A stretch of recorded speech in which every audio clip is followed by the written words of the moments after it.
Hello, and welcome to Birns and Sawyer's new LED lab.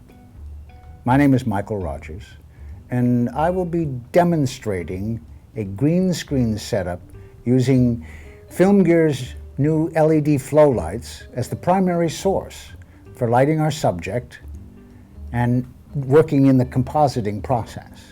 Let me introduce you to Lexi Lee. She will be our stand-in talent. Welcome to Birns and Sawyer. Next, let me explain in detail the setup that you're looking at. First, behind Lexi is a 12 by 12 digital green screen lit by two Film Gear LED FLO lights, which are 4-foot 2-bank. On either side of the green screen are two light panels, Solar 6s, Fresnels, which are working as a backlight to the talent rimming the hair and the shoulders. And last but not least are the two front lights. These are the main lights. This one working as a key and this one working as a fill. And they're both 2-foot 4-bank LED FLOs. Now, all of these lights are daylight balanced K5600 Kelvin. Now, I like to use digital green on the screen color rather than chroma key green on the screen. Now, the reason I like it is two reasons.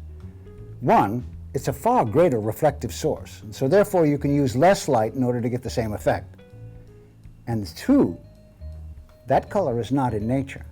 So therefore later, when you're subtracting that green from out of the frame so that you can composite and make one frame out of the two images, it's much easier to do, and you have less likely a chance to subtract anything out of the subject matter's image.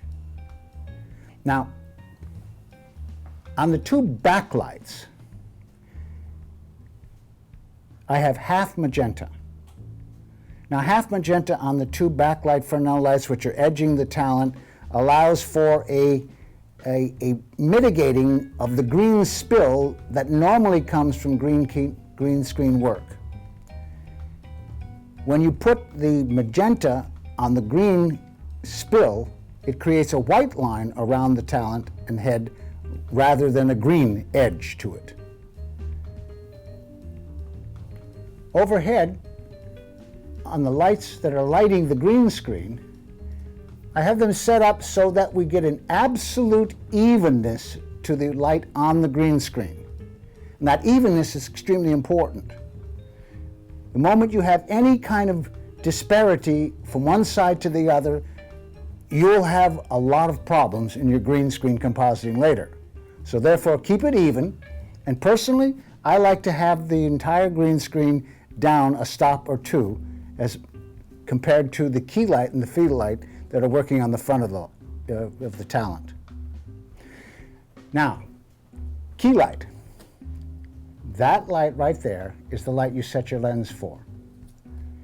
That's the light that is the primary light in the entire setup. Fill light.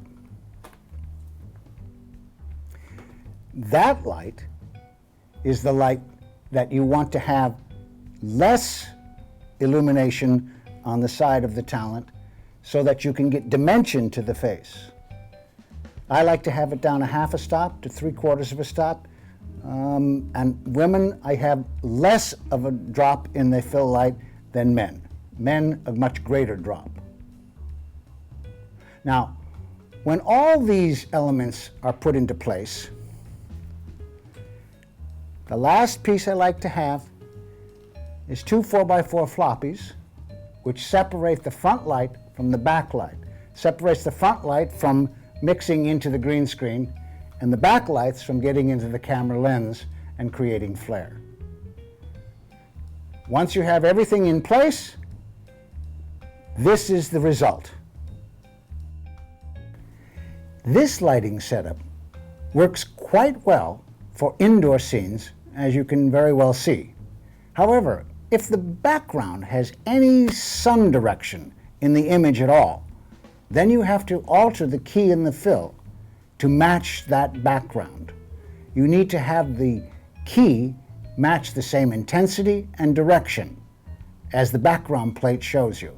So therefore, the two images look like they're together, married, and not two separate images. If you have any questions regarding these LEDs or green screen in general, contact us here at Birns and Sawyer at www.burnsandSawyer.com. My name is Mike Rogers, and thanks for checking us out.